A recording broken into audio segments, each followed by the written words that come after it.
সব স্মৃতির পাতায়।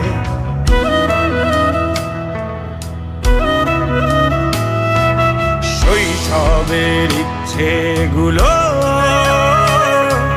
কখন ভুলেছি, করিনি খেয়াল।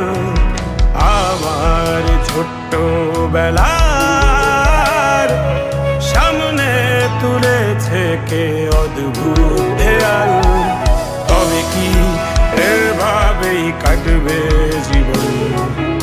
এ দেয়াল ভাঙবো কবে? কিছু